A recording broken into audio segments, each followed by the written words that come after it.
Tuberkulosis atau TBC masih menjadi persoalan kesehatan serius di Indonesia di tengah upaya pemerintah menekan berbagai penyakit menular dan tidak menular. Meski sudah lama dikenal dan dapat dicegah serta diobati, kasus TBC ini masih terus ditemukan di berbagai daerah. Kondisi ini tentu saja mendorong pemerintah memperkuat upaya screening dan pencegahan sebagai langkah awal memutus rantai penularan. Informasi lengkapnya kita sudah terhubung bersama rekan Santo Ari wartawan Tribun Jogja yang sudah menghimpun informasinya untuk Anda. Rekan Santo Ari, silakan laporan selengkapnya dari Anda, rekan.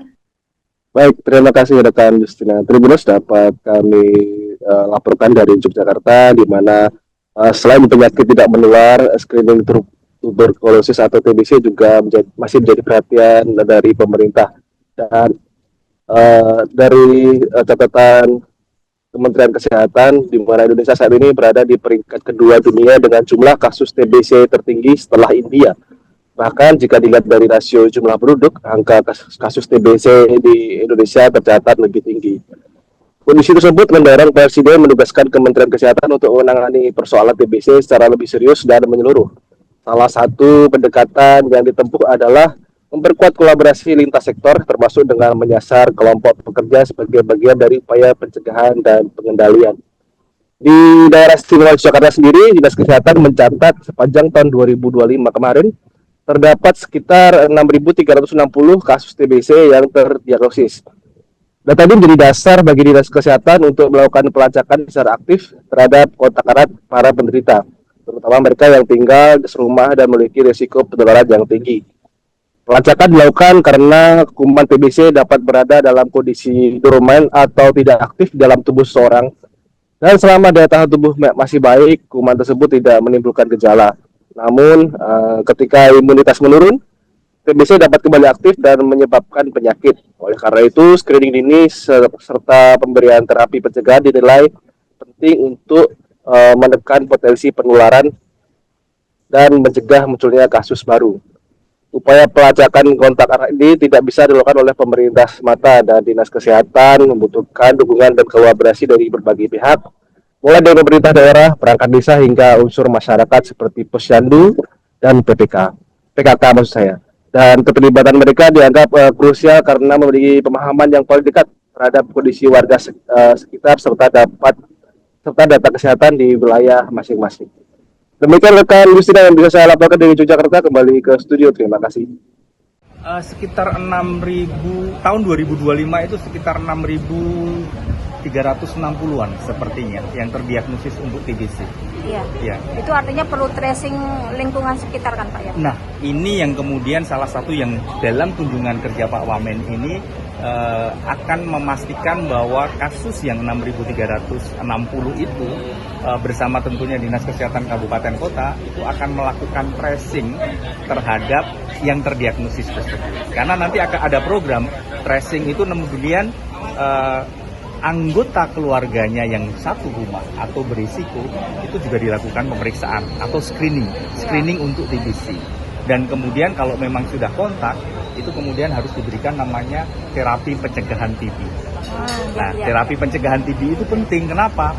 Kuman TBC itu, kalau kita kemudian, jangan sampai ya, mohon maaf, kalau kita kemudian tertular hari ini, itu butuh kira-kira 2-3 bulan baru kemudian terlihat apakah kemudian muncul gejala atau tidak. Kalau daya tahan tubuh kita jelek, itu jelas pasti akan muncul gejala. Tapi kalau daya tahan tubuh kita baik, nah kadangkala kuman itu tidur. Itu yang namanya dorman atau kuman tidur.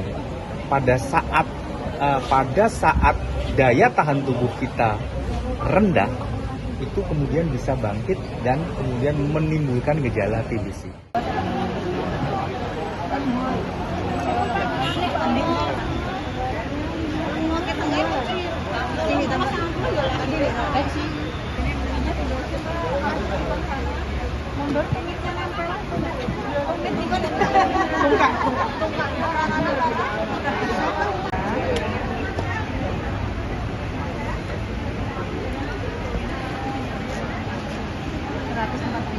Normal.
Download Tribun X sekarang, menghadirkan lokal menjadi Indonesia.